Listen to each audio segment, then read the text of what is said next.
All right, guys, we have spent the day today in St. Petersburg with Dabble and Travel, Matt and Molly, M&M's. Awesome people, guys. That's what I'm going to tell you. But I want to know more about their journey on YouTube, so let's ask them a couple of questions. So when did you, how did you start the channel? How did it all happen? And what was the idea behind it? Was it your dream to do a YouTube travel channel? Never YouTube. YouTube wasn't the dream. The dream was to travel the world. So we both quit our jobs, full-time jobs. We'd saved up for maybe to not buy a house, but that was the end goal. Yeah, to buy a house or to buy a flat in the UK. And we're like, we don't want to do this. We don't want to be robots. So we spent all our savings in just traveling the world, quit our jobs, travel the world, and we started making stupid videos like 6-7 years ago. But they got you to where you were. They were terrible. They were really bad. That's the reaction video thing, no? That's the other channel. That was. Do you know what that was? That was COVID. That was COVID. Couldn't make any travel videos, so we're like, what should we do? So we made silly reactions. But yeah, then made silly videos. The silly videos got a little bit better, got more traction. Probably some bad videos got traction that they shouldn't have got. And then we said, right, let's keep going. We've quit our jobs, let's keep going for it. So we kept going, and then we just led into, I don't know, what we're doing today. Yeah. We also decided at some point that we wanted to try and do some different destinations, and that's the plan is to travel to every country in the world. So we want that to is the end every goal. country in the world. The goal isn't views, subscribers. It's although that's nice. The bonus is to be able to travel. So Yeah. if we can continue travel, if I can be sat here with you in 30 years' time having a beer, saying that we're still traveling, I'm happy.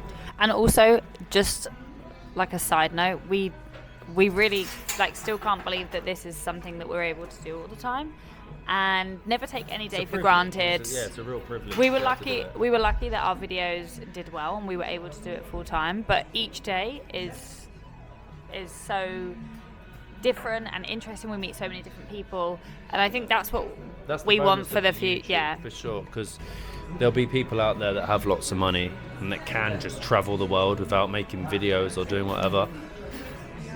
But because of the videos, you get pushed out of your comfort zone and you meet different people, learn about different cultures, go to places that you would never have believed that you'd go to, eat foods you would never have tried. So, traveling's great. It connects you to the rest of the world and shows that we're all actually quite similar after all.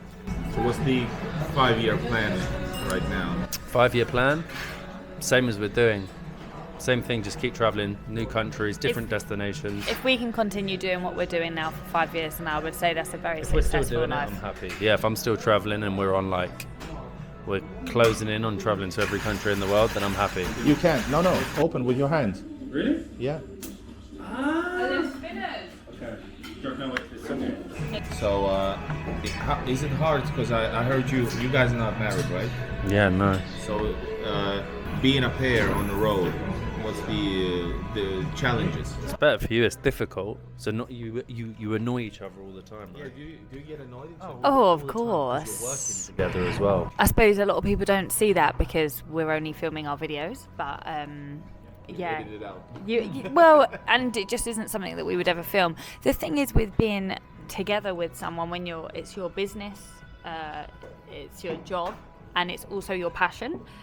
These things are like fire, you're fighting fire with fire, because if something goes wrong, the only person that you have to talk to is the person that you're doing it with. Yeah, it can be lonely because you haven't got you'll be in a country and you don't know anyone, you don't speak the language, got no friends there. So if you do argue and where are you going? It's not like I can call my friends up and go, let's go to the pub, right? It's also very solitary. It's very solitary. Even as a couple, I think people say, oh, it's better because you're a couple, but it's very solitary. It's a solitary job. Your friends back home won't understand it.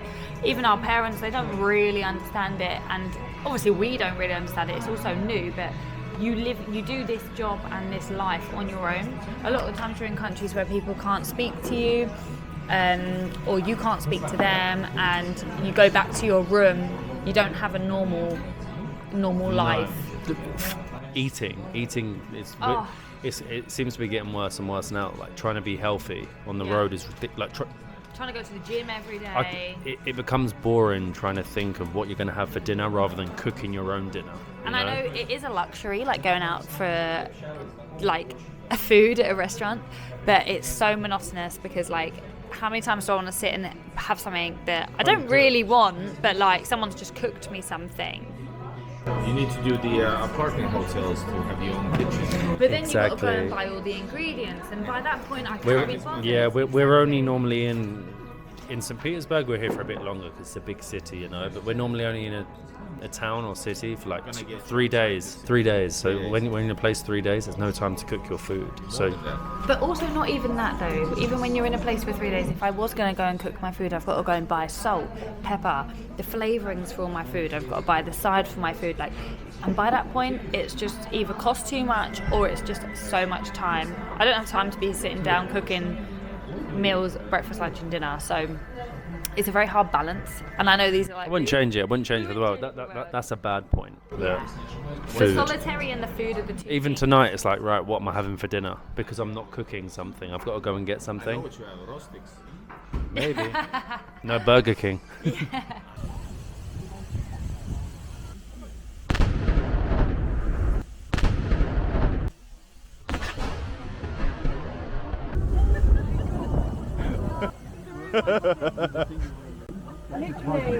I told you it's gonna be us. I felt that inside my Yeah. That went through me. Yeah. And I don't think I did. Yeah, we forgot to do that. What has been the best and the worst of each country? You might not be able to say the last one because you're diplomatic YouTubers. The best so far. Best depends. We always used to say the Philippines. So Philippines was always love the Philippines. The people they're the nicest people in the world. There's no argument. They are the nicest people in the world. Best beaches. Worst country in the world is a really difficult one. Worst Country in the world is a really difficult one because I don't think we've actually had a bad experience in a country. Where has been a challenging experience? Thank you. Egypt. That was fine, for example. You're learning. Egypt is probably a country that we found the most challenging. Yeah, very. Didn't dislike it because we really enjoyed our Some time in incredible Cairo. places. Obviously, we saw the Food's pyramids. great. Some amazing sights.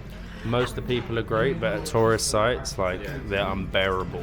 I also didn't like the treatment of animals at all the tourist sites. For the price that you pay to enter the pyramids, I do not think that they should be having people that treat camels, horses, the way the dogs were treated. Like, just the situation was awful for me, and I just feel like The pyramids isn't what you'll see. Photos and videos of the pyramids. You'll see the pyramids, and you'll be like, they look amazing. Look at the town that the pyramids are in. it's Giza, right? Go to Giza. You know, I'm not going to go into the depths of what we had to do while we were there, but yeah, for me, I was just like, there's no way that a country can have something so amazing, charge tourists to see it whilst they have the town outside to be like that. Didn't have a problem with the people, didn't have a problem in any other place ever, but I would say that would be the most challenging. Yeah, I'll just stick to say Philippines favourite, Egypt least favourite. Yeah. Sorry. Why did you decide to come to Russia, and how hard was it to make the first leap? I just want to say we've wanted to visit Russia for a very long time, and it's been on our list for years, but Mr. Planner. So it's one of them places we've always wanted to come to. Yeah. Obviously, at the moment, it's not the easiest. But our thought process was we want to travel to every country in the world. We hope that soon things will be back to normal and everyone can travel here. But if it doesn't go that way, you never know. The border could close and we might not be able to visit for 5-10 years. So while we had the opportunity to, we wanted to take that with both hands and come here, because in 10 years' time, who knows what we're doing and whether we can still travel, whether we're even still here. So like, we just wanted to take the opportunity while we could to experience a country that we've always wanted to come to. All right, it's been a great talking to you. Very interesting and nice people. Plus, I like the fact that we're actually drinking beer. Exactly. Thank you so much for Thank taking you. us around. Thank you for showing We couldn't us. have done it without you. Now we've been lost. Without you. Zdrowie. Спасибо. Spasiba. I'm saying it too much. I'm stopping now. Gotcha.